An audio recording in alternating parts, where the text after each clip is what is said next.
So are there any misconceptions about combat that you think civilians might not know? I don't know, man. Like, it depends on the type of person, Yeah. right? So I've met a plethora of different people with massive amounts of misconceptions. Yeah. Some people think it's glorified. It's not fucking glorified. It's Mhm. terrible, right? You just deal with it, right? But you're not there to take over a country. It's not your job. Yeah.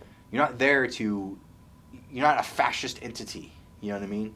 You're just there to help out a people who a lot of times, every single person that I've met wants your help. Mhm. They like you there, right? As long as you don't disrespect them, they're fine, right? They want the things that we give them. And I'm not talking about the geopolitical aspect. I'm talking about the actual one-on-one aspect with the people, Mhm. right? The military, their military loves to work with you. Yeah. Loves to work with you. But war fucking sucks, man. People die. Yeah. You get desensitized to it. But that doesn't mean that we're no longer human beings. We don't crave this shit. We just have the courage to do it. Yeah. And you might join the military to fight for your country and fight for your family. But you, essentially, that's not what you're doing. Pretty soon, you find out that you're not there to fight for, your family and your country. You're there to fight for the people who are there with you, right? But because it's a way of life, and the military is a culture, and it's not a culture of violence. It's not a culture of of gratuitous activity. We're not heartless people. Yeah. You know what I mean? There's just a difference between what you deem as logical, what you don't deem as logical. Because human nature dictates that fight or flight. You should flight. Yeah. Right? You should preserve yourself for the people around you. There's a other type of people who their first response is going to be fight. Yeah. Right? And that's a lot of the people who join the military. Right? And there's a philosophy to it. There's a philosophy that dates back. It's a philosophy of combat and conflict that dates back prior to Mesopotamia. Mhm. Right? Prior to civilization. Right? And that conflict, that conduct has exceeded past different generations. And that's your professional warrior. You know what I mean? And though that honor structure, that honor thing, my enemies have that same honor structure. Mhm. And there's a unification to that. I went to Iwo Jima for the 61st anniversary of that battle. That was a humbling experience because you get guys who fought there on both sides, right? And it was amazing, right? Because they've had this thing after like 10 years, guys are starting to come back, right? The massive thing is these individuals, after less than 10 years, so what they were doing was they were separating these people because they do a tour of an island because there's actually like graveyards still on the island. Yeah. Both Japan and U.S. That was part of the treaty. Mm-hmm. And these people have this revolving tour guide. They didn't want the Japanese and the American warriors to conflict and just like old people stab each other again. Yeah. You know what I mean? Or have PTSD issues. They accidentally overbooked a couple of things, and instantaneously they got along. Yeah. They did, and then now and this is all up until the 61st anniversary and beyond, and I think it was only 63 anniversaries, I can't remember, because those guys are all gone now, right? And maybe one or two people are left. They had a tradition. They show up, group function. Enemies, people who have actually recognized each other in combat, and like, oh, this guy stabbed me. You know what I mean? They're with their kids. Yeah. And they have conversations when they first get there, and they have this really good meet and greet, because now they're old friends, and they email each other, and they Facebook each other, and their children know each other, and children have actually gotten married. Yeah. It's insane, absolutely insane. But the thing is, now they share. So in the morning they get together and have this unified breakfast. Then they split up into their prospective groups, and they do this little tour, and they get together for lunch, and they split up and they do the rest of the tour, right? And then they get together for dinner, and that happens every night, every day, all day. It's like a week-long thing. And then at the end, they have this giant banquet, and everybody, you know what I mean? And that's the warrior culture, right? So essentially, people not understanding what it's like to be in combat is it doesn't change you. It changes you, right? But it doesn't make you inhumane. It doesn't make you a warmonger, you know what I mean? It doesn't make you, like, less human, right? I'm not a fascist. I don't fucking, like, my first instinct isn't to kill you, you know what I mean? I'm a human being. All of us are human beings. So you would say there's a big misconception. Oh, a fucking huge misconception, man. Okay. Like people don't understand because they don't know what they don't understand, and they don't want to research it. But there's also good misconceptions too. Yeah. Right. So I mean, you have it on both sides of the perspective. It's absolutely insane. Like some of the shit that I've heard since I've been out. You know what I mean? Less in this part of the United States. Yeah. You know what I mean? Like, so. So what were some of the things you guys did for fun while in these units? Oh man, I don't know if I should tell you that. You just name a couple if you want. Yeah. So, I mean, as a unit, people just get together and they have games and stuff like that, just like normal, whatever. Individually, you have different aspects. People love to drink. So guys would drink copious amounts. Then you get into the adrenaline hobbies. Some people take up skydiving, right? Some people like do fish. Some people like to fish. They like to get boats, whatever. That's just more relaxed. Yeah. Some people get very fast vehicles and just go apeshit, right? So, you know, it all depends upon the person. But essentially, what we did for fun when I was in the infantry is we hung out with each other. We went to parties, mostly at colleges. We went to parties. Really? We had our own parties. A lot of people drank copious amounts. We hung out in the barracks and played video games and watched TV and just talked trash, you know.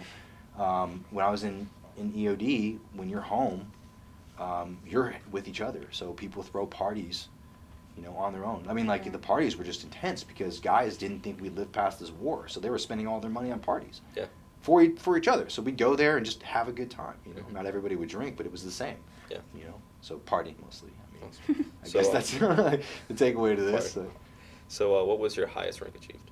I was an E6. I was E6. Marine Staff Sergeant. Okay, and do you have any physical or mental service-related injuries? Oh, shit ton. A lot. I gave you like that list. Could you just give us a few? Okay, so I have a traumatic brain injury. I have a hairline fracture in my jaw.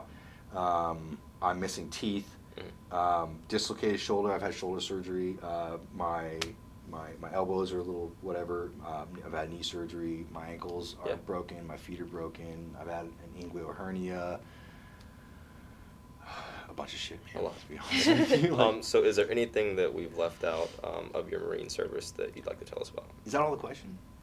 That's, what do you mean? Is that all the question?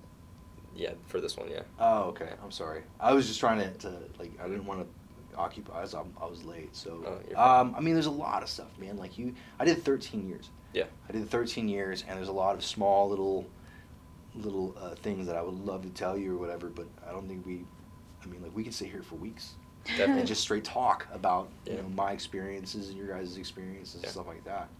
You know, but I mean, like the biggest takeaway to it is it's not just about combat. You know what I mean? Like we had a conversation about the Philippines in 2005. You said you're like year 2, right? Yes. You know what I mean? So like you know, I spent a lot of time in Indonesia and the Philippines, and that's what we did. We did a lot of humanitarian aid missions, like that one mission in Leyte, right? Which is a huge thing. It was fucking traumatic, but it was a huge thing. It was massive traumatic for the people who were there.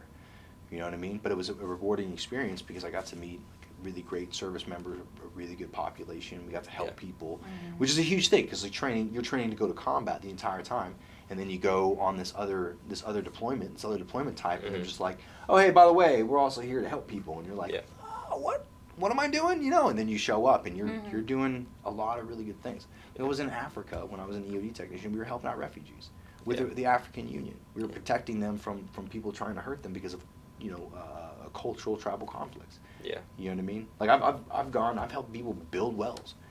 You know what I mean? But I've also been to combat where fighting is a necessity and people do die. You know what I mean? On both sides of the spectrum. You know, so. Yeah. So when did you leave the Marines? 2017. 2017. April. And why did you decide to? Okay, so that's like there's a lot of every 4 years. I decided that I wasn't going to make a career, right? I wanted to go step by step. I wanted to just kind of just go with it, right? Because I truly believe that it's always going to be culture over individual, right? So I made a commitment to myself that I'm only going to do 4 years at a time. So every 4 years, regardless of what my job was, I sat back and I legitimately took a look at what I've completed in the past 4 years and any other previous years to that, and I determined if I was a liability or an asset to the Marine Corps. Yeah. And you know, and then I'd ask people, and then people's responses were pretty much the same. Stop being a pussy. You're good enough to be here. Like, legitimately, like verbatim, right? So, I mean, grant PC, the military culture is not PC, so you have to understand that, you know, there was no reflection to that. It's just, you know, like you're very insulting to each other, but you do gotta love them. Yeah. Right? So, I just wanted to make sure that I was an asset, not a liability. So I did it every 4 years, and it just drive people insane. Like, seriously, what the fuck's wrong with you? And I'm like, nothing, dude. I'm just doing an assessment. That's all. That's understandable. 2016, I got passed over twice for E7, right? And one of the reasons for that is because of my tattoos, and it wasn't because I got tattoos, and they weren't they weren't allowed. I got tattoos before they weren't allowed. But the reasoning for it was because they were supposed to be grandfathered. So essentially, that's the basically saying that you can't be punished for a rule that was deemed after the action, right? Mm-hmm. And I actually had documentation saying that I asked permission. I had, with the design and everything, from my chain of command, because that was a 2-5 tradition. Yeah. If you're going to get something like a fucking tattoo, like on your arm, whatever, that's visible to everybody else, you had to get permission from your chain of command. That was a 2-5 tradition, because that used to be a Marine Corps tradition, right? Mm-hmm. So I got permission, written out, everything, just a little page 11 in my record jacket that stated that I got a signed off permission from my battalion, my company and my battalion, to get this tattoo with this specific design, and that's what I did.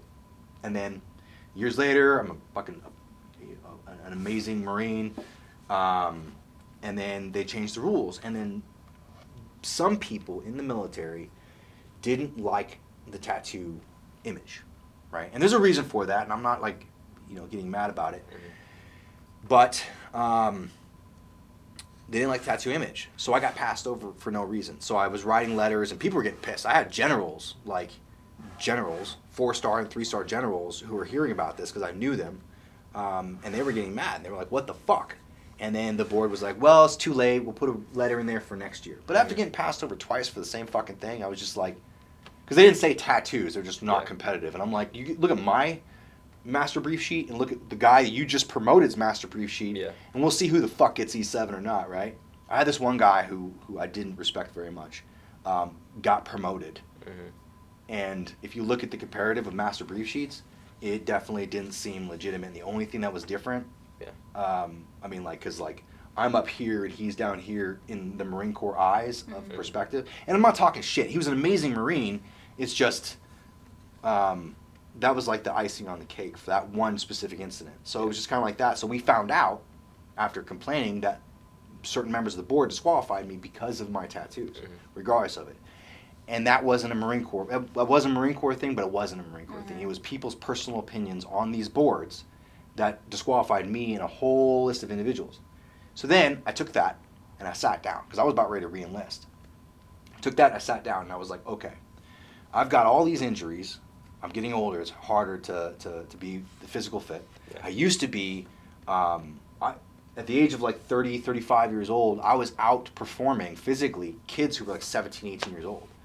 You know what I mean? Outperforming. I was getting 290, 300s at 35 years old with these injuries. Wow. These fucking kids were complaining about, well, why would I have a 270? Because you're a fucking Marine, dude. So there was that, but I used to take pride in that. I was just like, keep getting your 270, dude. I look like a god. You know what I mean? Keep doing it. I'm in pain. I do a PFT and I do pretty good, and I have to sleep for 2 days because I'm in pain. You know what I mean? Yeah. So it's just one of those things, but I had that will. So I understood that my body started to break down. I understood that I have a lot of injuries. And then with the getting passed over twice, right? And then looking at where the Marine Corps was going, and then my perspectives of a lot of things, I was just like, look, my goal is to be a master an EOD chief. And in the Marine Corps, it's not a chief petty officer in the EOD, that's the Navy. Mm-hmm. For us, it's a slang term. You're an E9, right? Master gunnery sergeant, EOD technician at a company. It's an EOD chief. He's in charge of everyone, right? That was my goal. That was my dream job. Yeah. I wanted to be a salty ass, angry EOD chief of a company, right? Because that's like your older brother. I wanted to prove myself worthy, right? So because of the promotion, because of the physical fitness, because of all these other things, I was just like, look, dude, I'm not going to complete that goal. Yeah. And then with the fact that my body just keeps deteriorating, I personally felt that I was a liability. And I wasn't a liability. Yeah. I had a lot of people call me and tell me, you're not a liability, stay in. You're now senior enough to be, the guy who takes a step back. You shouldn't be operating anymore. So don't worry about your injuries. No, dude. Yeah. You know what I mean? I'm not going to sit behind a fucking desk and just let my guys do it. That's how it works. Yeah. That's progression leadership. You put your body through hell. You put your mind through hell. Step 1, step 2. You're in charge of other people. Your emotions are just through the roof because you're afraid to lose them. But you train them. You're the mentor now. You're the team leader now. Now you're the section leader. So you're doing less physical activity, but you make sure the team leader knows what they're doing. And the team leader makes sure the team member knows what they're doing. And the section leader makes sure the team member gets the education the team leaders provide. That type of thing, right? Then you're a platoon sergeant, right? Which is like a really big deal for us.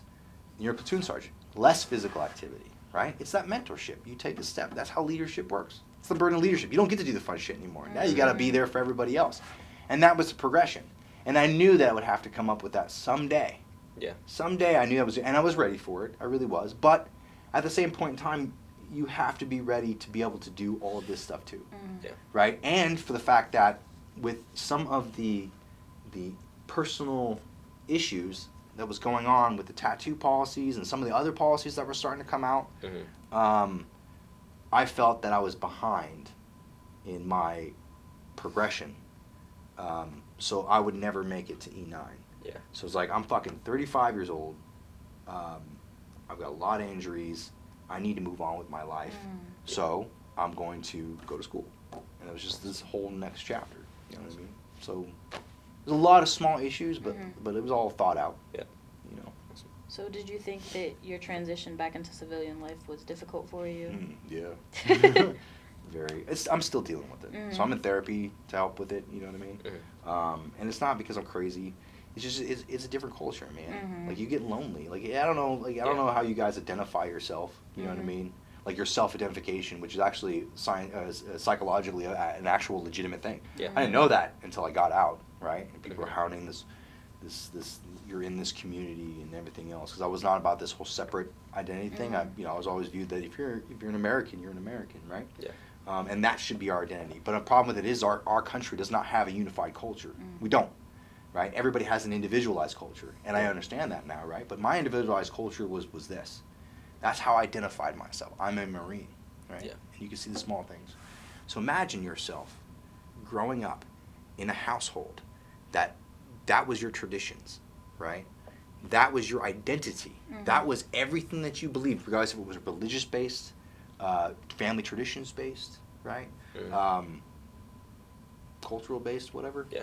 Right? So I can give specific examples, but we don't have time for that. So anyways, and then removing yourself from that and not having any connection to that.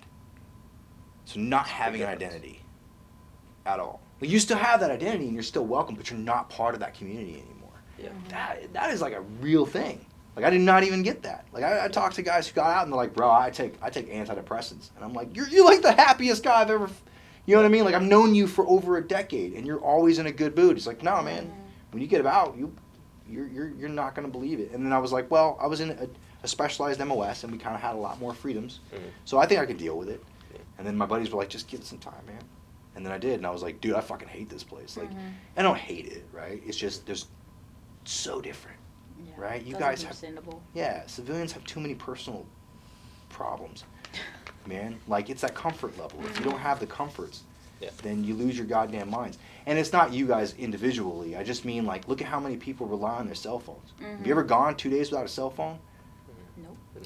You see what I mean? And that's not your fault, right? You're not. Well, we're all spoiled, right? If you were born in America, you're spoiled. You really are. But a lot of people don't get that because they've never been outside their country. Yeah. Right? So then you sit there, and I think this is like the best example. I have my buddy of mine, Brian, and I didn't know him in the military. I know him after the military. Because we both did a lot of volunteer work with the VFW. I got out, and I needed to be part of that culture again, so I joined the Veteran Foreign Wars Organization. And we volunteered for them. We were talking to combat veterans and help, because me and him are both combat veterans. We didn't know each other until the VFW. And Brian I had a problem. I was having some issues, right? So I called Brian and I was like, dude, you want to go out for pizza and just talk? And he was like, yeah, I'm here for you. So we went and had some pizza and we talked a little bit, because Brian's got some experience. He was out for a while. And I was like, I just don't get this shit, right? He's like, check this out, man. You don't have first world problems yet. You haven't returned yet. Those problems haven't come back to you. And he used this example. It was a very specific example, right? Civilians get pissed off if you don't have the soda that they like in the vending machine. They do. It's an inconvenience, especially if you go to like Burger King and they don't have that soda in their dispensary. It's an inconvenience, and you might react to it differently, but that's still an annoyance. Yeah. Somebody in the military who's had the type of experience that I've had, they don't give a fuck. Oh, there's no Coke. I guess I'm drinking water. Who cares? It's a fluid. I don't drink that much anyways, right? Yeah. So, or, you know, they don't have the hamburger. Or I went to a chicken place and they didn't have chicken. I was like, well, you're a chicken place. You know? Like, well, we're out of that chicken. Well, what do you have? Well, we have this. Oh, well, give me that. I'll take fish. Fuck it. It's food, right? So, it's like, it's not what I came here for, but I'll take it, you know? But people will lose their minds, and they don't mean to, right? It's a subconscious thing. He said he realized that his first world problems were coming back when he was working, because he was a welder. And he went to the soda machine, and he legitimately paid his money, pushed the little Dr. Pepper thing, because I had a thing for Dr. Pepper, and nothing came out. It was sold out. And he was like, what the fuck? Right? And then he was like, oh shit. This is really nothing to bitch about. He's like, I'm just gonna get my money back, and I'll be an adult over here. Yeah. You know what I mean? And that's the thing, is it's just two different aspects. Like we don't know how good we have it until you stepped out. Yeah. You see what I mean? So did you think your transition from your Marine life and your civilian life kind of complicated your transition into college? Yeah. Oh yeah. Because now you're adding stress.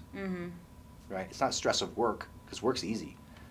Like, I worked at Home Depot, and people were just getting pissed about everything, right? And I'm like, guys, it's really not that big of a deal, dude. You have a bad day, go home, drink a beer, or whatever you do to relax. And guess what? Life starts over, right? Like, it's not like anybody's going to die, right? So what exactly is your major? I'm physics. Would you say that that's difficult? Oh, yeah. Yeah, very difficult, right? But I'm good at math, right? So I actually enjoy maths. But school was stressful for everyone, right? Regardless where you come from. Yeah. Like, if it was easy, you wouldn't have colleges. You just, hey, look, I'm now a physicist because this shit's easy. It's not easy. There's no education.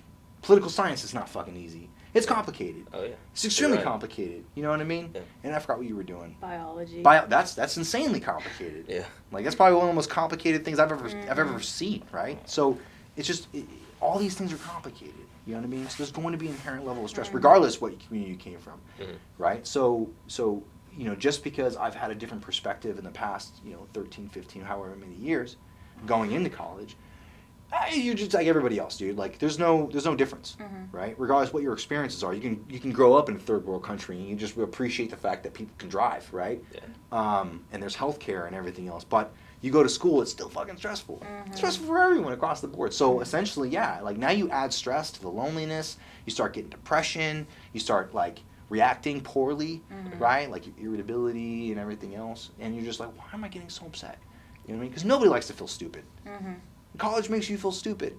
It's true. Right. Quite true. Yeah, but everybody feels stupid, so there's really no reason to, like, I'm an idiot. Like, no, everybody's an idiot, so you're fine, It's college, man. So, yeah, it did make things a little harder. Yeah. But on top of that, I was naive into the fact that thinking that I can deal with the, for one, I was naive to the fact that maybe it wasn't going to happen to me. And then I was naive to the fact of being like, well, it's not going to be that bad, right? But then you have college, now you're stressing out, right? So you're naive, and your time is being taken up by your academics, right? And you don't have time to deal with this, right? In the appropriate manner, okay? But here's what really kicks you in the nuts, right? You're a very prideful person. Military people are a very prideful person. They take pride in everything, so that obviously expands their ego, right? Civilians don't have the level of ego that military people do. It's a curse. Like, it really is. Like, that's like a fault of what we have. Like, some people are humble, but they're really not humble. They can just act extremely humble. Yeah. You have to relearn how to. So your work ethic is a specific way. So when you do bad in school, you become a whiny little bitch.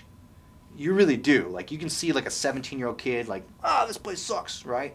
No. On the inside, an adult veteran is on the inside is acting way worse than this kid. You know what I mean? So, you just don't see it. It's just one of those things where it's like, I can calm down. I've been through worse, but it just makes things a little more complicated. But it's not like a struggle that you can't do. I mean, like, I came here and I talked to Rob at the Veteran Center, and Rob was like, bro, seriously, you need to just try it out, right? And then I tried it out, and it really helps. I have somebody to complain to.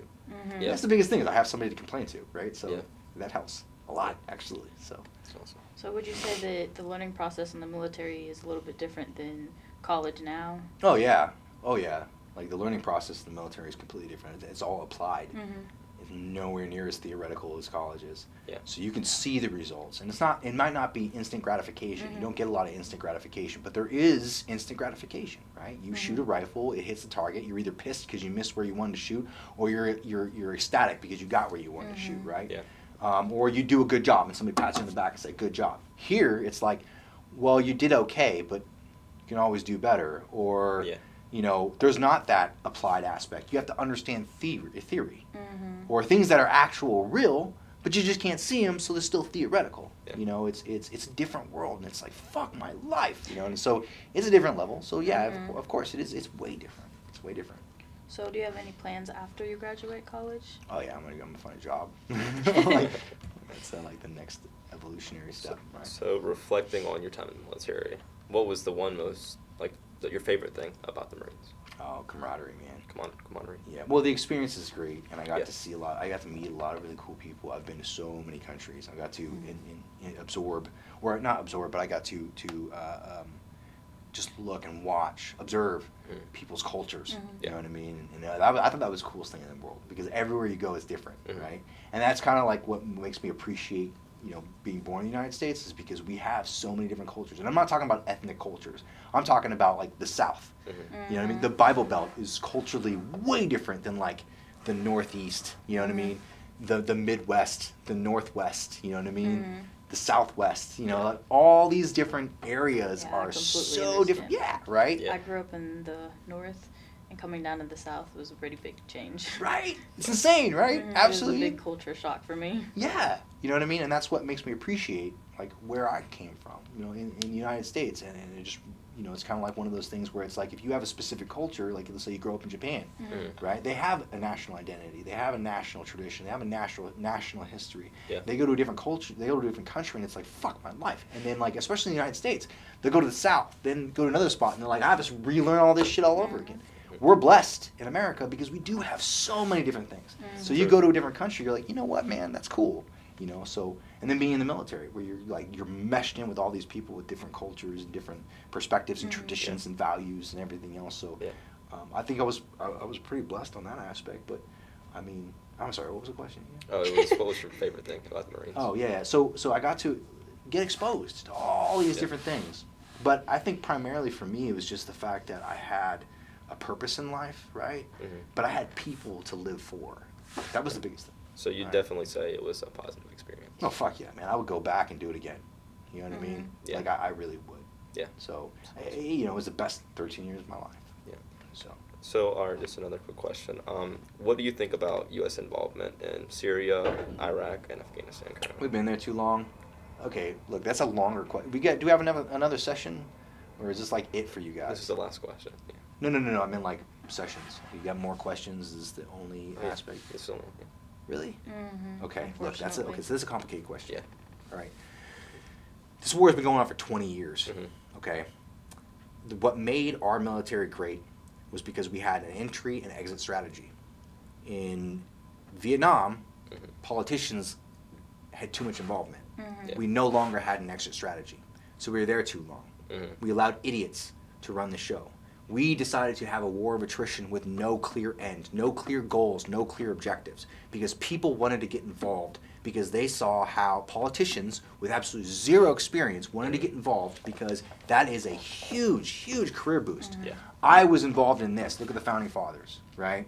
I was involved in this. Look at Theodore Roosevelt, right? All these different people who were there for a certain level of crisis gained a certain notoriety. Mhm. So everybody wanted to get involved at the same time, Yeah. which is absolutely asinine. And that tradition has never changed. Politicians should stay the fuck out of warfare. Should stay the fuck out of the business of the military unless it has to do with funding. That's their whole job, is to make Yeah. sure that we, as Americans, don't go broke because the military is paying too much money. Mhm. You don't get involved in the affairs of the military. And you have to make sure that they have a clear understanding of what you want. As the American people, as the politician, as the political body, the governing political body of this country, Yeah. you say, here's is your military jargon, left and right lateral limits, meaning you do not move past these two boundaries. This is what you have to complete. This is the timeline in which you complete it. Do not do anything out here. Mhm. Right? That's the job. But unfortunately, We have government contracts which pay politicians. Yeah. All politicians. Yeah. President Bush didn't make a fuck ton of money off of Halliburton. All of them made a fuck ton of money off of Halliburton, right? Yeah. We had no clear end, right? So stabilizing these countries was not in the best interest of the people who were running this country. Yeah. So we were in Iraq for 20 years. We were in Afghanistan for 20 years, right? That's bullshit. You know what I mean? We were there too damn long, Yeah. right? But here's the problem, right? And that's the flip side. So I'm kind of like in the middle with this because I'm kind of pissed. The Turks have been persecuted. They were persecuted by Iraq. They were persecuted by Syria. It's the whole fucking purpose of going to Iraq in the first place was to help the Turks. We can't just leave the Turks by themselves. We have fucked up that region so damn much because our politicians are actually inept, right, and idiotic, right? We have fucked over the Turks. Have completely fucked over the Turks. If we want to do right by them, we need to do the same thing that we did with the Israelis. Yeah. Give them their country back. Because we are the ones who split their country up in the first place. Give them their country back, right? When it comes to ISIS, I mean, I have no problem with us taking out ISIS. But we had the opportunity for the past 4 years to take out ISIS. Yeah. We never did, right? Because of the same incompetence from political leaders that we had in the past, right? Yeah. Do your damn job. Here's the left and right lateral limits. Stay within the boundaries. Let the military do the military things. The military are not warmongering murderers. They're not going to kill children. We don't do that. Yeah. You know what I mean? That's not our perspective. You don't just release the beast and we're just going to slaughter a bunch of innocent people. That's not what we do. Right? We're far more disciplined than civilian counterparts, and especially politicians, right? Yeah. You know, the American public doesn't get it. The American public, you see a kid go into a situation where it's a life or death situation, they're going to freak the fuck out, right? You see it all the time with people who don't have proper gun defense with a firearm defending themselves. They shoot innocent people because they're so fucking freaked out they don't know what they're doing because they get tunnel vision and their tunnel vision matches and they then forget where they're going, right? A military person's not going to be that way because they've had the training, they've had the stress. Yeah. They don't get as much tunnel vision, and that's nothing against civilians, right? That's just because civilians does not have the same training that military people do, right? It's not their fault, right? Everybody should have the right to have that, but I think everybody should have the right for education too, right? Yeah. So it goes to the aspects of like military people are far more disciplined. I've been shot at and not been allowed to return fire, right? It's easy. You just don't do it, right? You have discipline. Yeah. Okay? The military is not going to go there and slaughter a bunch of innocent fucking people. That's not what they do. It's against our honor code. All right? So let the military be the military and fight their goddamn war. Stay the fuck out of it. And it's not civilians. Politicians just want to make that money on your tax dollars, right? So it's too late. It's too fucking late. You know what I mean? We had our chance. We blew it. Yeah. Right? ISIS should have been eliminated 4 years ago. You know what I mean? But instead we have too many people bitching, not enough civilians being properly educated. You know what I mean? Yeah. And the whole culture of running a war changed so drastically, and we've never gone back to the proper way to fight a war. You know what I mean? The military is always going to fight a war, but I'm talking about from like the political standpoint, right? So it's too fucking late. Yeah. It's too fucking late. But unfortunately, here's the problem: like you can't put this shit on President Trump, right? Because what have we been doing as a civilian populace since he's been elected? Why the fuck are we still in the Middle East? Why are we doing that to their own people? The Muslims should be the Muslims and we should leave them the fuck alone, right? Well, yes and no, right? Like allow them to have their own traditions, allow them to run their own country because that's their right. It's their God-given right, right? But you ask for it, and once you get it, you can't fucking complain. You can't complain, right? You bitch about the President of the United States having our troops in Syria and being terrible people, right? And then the second that he pulls them out, you're going to fucking complain? Well, too damn bad. He gave you what you wanted. The same thing that happened to President Obama. You bitched and you bitched, not you, but the American people bitched and bitched and bitched about us being in fucking Iraq, right? Yeah. Bitched and bitched and bitched. The second that he pulls our troops out of Iraq, boom, ISIS moves in. That's not his fucking fault. Like, he shouldn't have ran on that. I pulled our troops out of Iraq when our political government was too incompetent to do so. Like, maybe you shouldn't have said that. Because when shit went bad, you were like, whoa, it wasn't my decision. I agree with you, it wasn't your decision. Yeah. But at the same point in time, don't say it was your decision because it wasn't your decision, then change your mind. Yeah. You kind of got fucked. And it wasn't fair to him. The American people complained, and wanted them out of Iraq. Right? He pulled our troops out of Iraq. And what do you get? You get fucking ISIS. Yeah. It's not his fault. You can't blame the president. Blame your own goddamn politicians.